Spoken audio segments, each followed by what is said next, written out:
KUWC420 News, Northern California's premier cannabis-centric news station, with your head anchor Little C and your canna-correspondent Big T.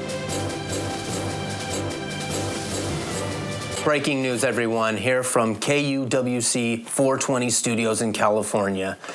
Ohio has just passed recreational cannabis, making it the 24th state in America to do so.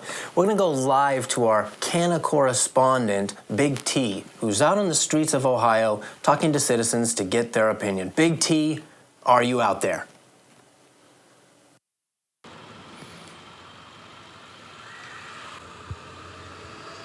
Yes, we're here in Ohio. Thank you, Little C. Yes, here in Ohio, not obviously in California where you're at, sunny California. We're here in Ohio where it's kind of cold, chilly, but it's all right. But yes, the consensus here in Ohio is citizens are not taking too kindly to the new law that was just passed in cannabis. We have no idea what most of the citizens here in Ohio are thinking, you know what I mean? We would wonder if they really want this to be the set go. Wait a minute. Hello? Yeah, come on in. I would love to give my 2 cents, if that would be okay. Come on in, Oh, yeah. thank you. There you are, yeah. My name is Justin Michelson. Justin Michelson here of Ohio. And how do you feel the cannabis law that was just passed here in Ohio? I'm not happy. I was one of the 47 or so percent, 48% that voted no. So that was barely a win, okay? I don't know how this happened. Somehow these liberal, you guys from California are bringing your weeders over here and making it dangerous for us in Ohio, right? I mean, imagine this, okay? If somebody were to smoke weed for the first time, not know what they're doing, get in the car and start driving, okay? They could kill somebody. Can you even imagine that? That's ridiculous. Keep your weeders out of our state. Thank you very much. And sir, where are you off to? I am on the run. I need to run very quickly because my cousin is in the hospital. He unfortunately was hit by a drunk driver. Thank you very much. Oh, you heard that here. Ohio citizens not too happy with it. Back to you, Little C. Thank you for that field reporting, Big T. We will make sure to keep up with how that progresses in Ohio and the rest of America to see when federal legalization comes. We know it's coming.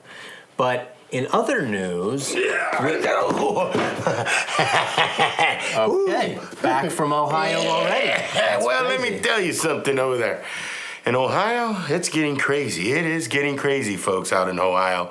They're not happy with these laws, I'm telling you. Really? Okay. Yeah. Actually, that's interesting that you're back, and that allows us to go over something that we've read but have not been able to verify. Our researchers cannot track down these alleged ads. But what is fascinating, and I don't remember anything like that happening in California, let alone in any other state. Nope. Is... Thank you to our Canna correspondent for being incredibly professional. Something very fascinating that I want to get our Canna correspondent's opinion on that is stated in NBC News and actually some other sources as well, saying that opponents of this measure that just got passed in Ohio, that there would be nothing... Oh, sorry. They actually made ads that apparently stated that there is nothing stopping marijuana sellers from marketing edibles to children as candy. There's nothing stopping them. So first of all, I'd like your opinion on how that's absolutely absurd. Your expert opinion on why it's absurd? Or maybe it's not. Do you or think why it's not absurd? Yeah. Is that a well-founded fear, or is that fear-mongering? I mean, from an unexpert opinion, it seems like even if you did advertise for children, how are the children going to get their parents to buy them weed products? Well, same way when you talk your parents into buying you a $2,000 Taylor Swift ticket, you know? It's unfeasible at the moment, maybe unthinkable. But these kids, they're sure able to get what they want, if you know what I mean. And that's the best thing about, you got to look at it at the cannabis industry's point of view. I mean, you know. Get them young. Who's coming, basically? Who's coming to the dinner party? You know, who's new? Who's invited? Yeah. You know what I mean? So I'm just saying, with that being said, yeah, it's horrible. Horrible, right? No, it's good. It's good. It is good.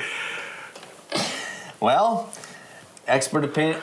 It's an interesting, I wish we could get our hands, if somebody can link to those videos, because we would love to actually see them and react to them to see how intense they actually are, right? Because it sounds like a bit of fear-mongering. Do you remember ever seeing any children-centric cannabis ads in your life?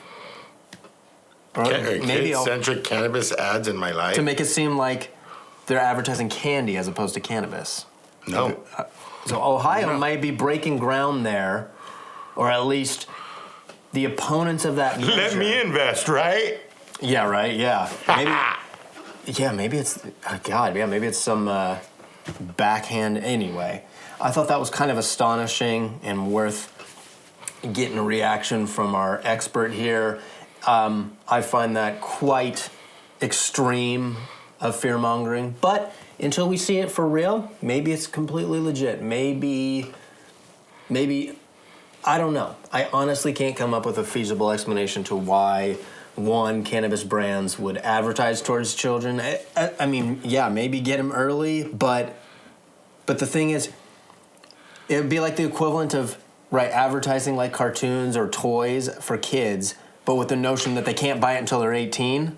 But they're not going to like it anymore when they're 18. But think about it like this, though. It's not the fact that they're advertising for kids. They're making it look normalized for kids. Think of it like that. Can I invest? I'm just saying. Ironically, that's a slightly reasonable... Because you're right. Like, I was joking around, to be honest. You're right. I'm joking around when I say the Taylor Swift thing, all that stuff. Well, no, you got a good point. But those are points made because, parents do unfeasible things too, and there's parents that think different ways than other parents, so why not target younger kids?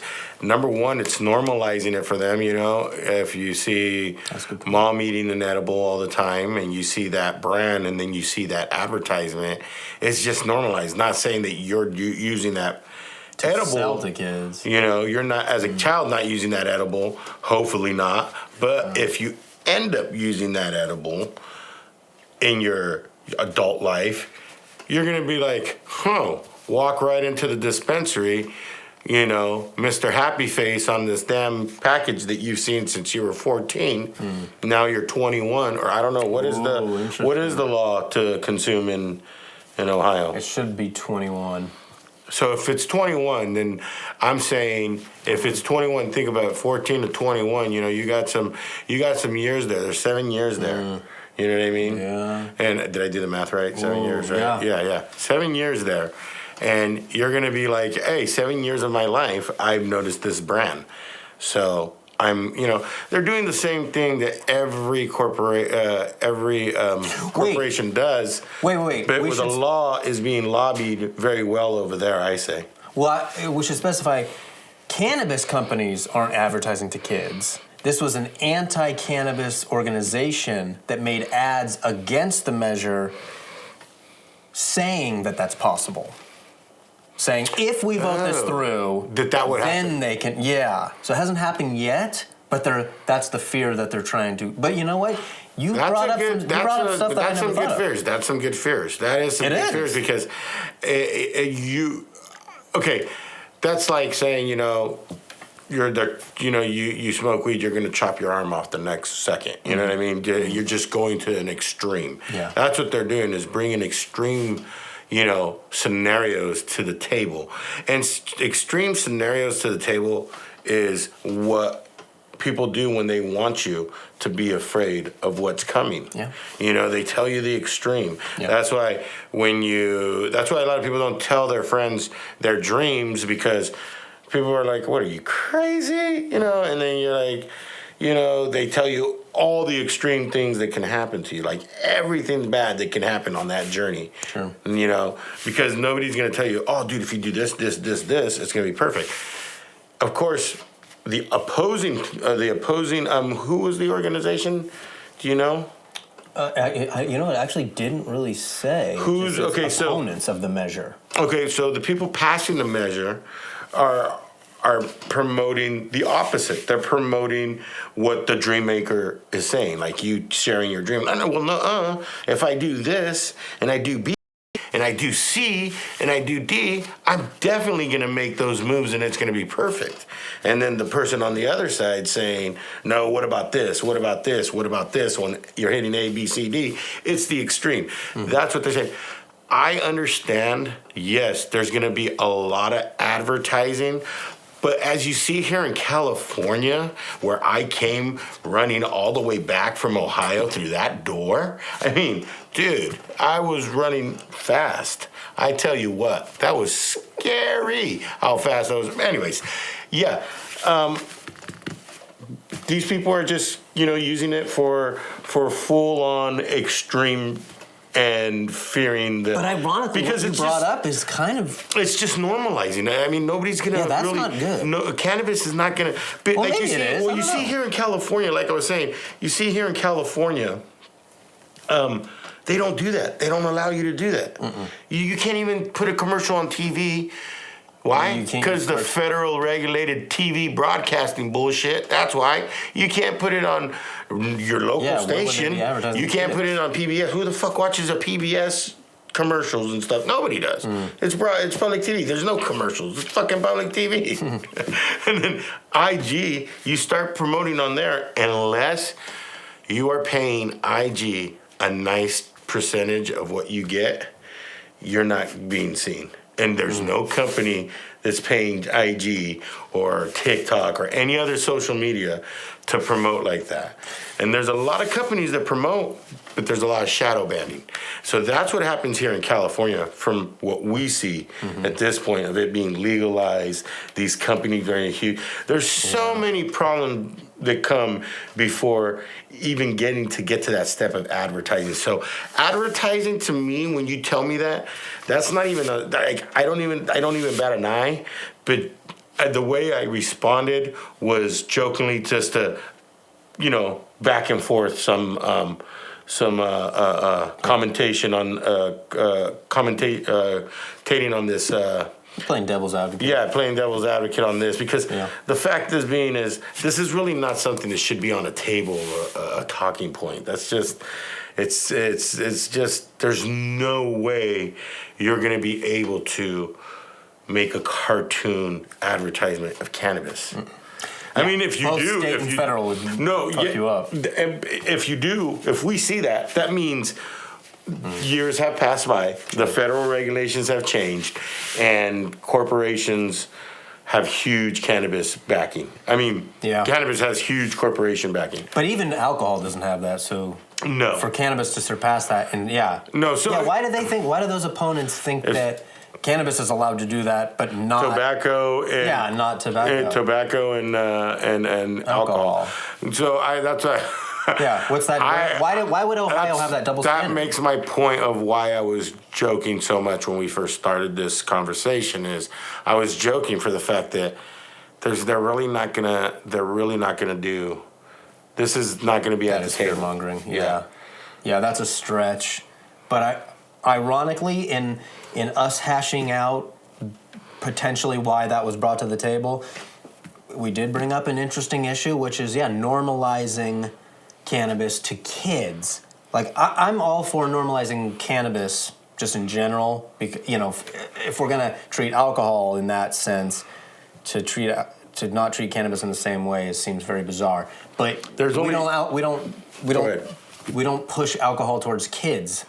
But there's one company that does. Okay, so the whole normalizing, the whole advertising, the whole normalizing, That is coming. That has happened here in California. You have Cookies, the brand. Their shirts for kid size. Their shirts for adults. I mean, high school kids are wearing Cookies. Yeah, I believe that. I see high school kids. I see middle school kids. Those are still underage kids. The teenagers we're talking about. Those are the kids that wear the Cookie brands, the Cookie outfits, and know about the Cookie strains.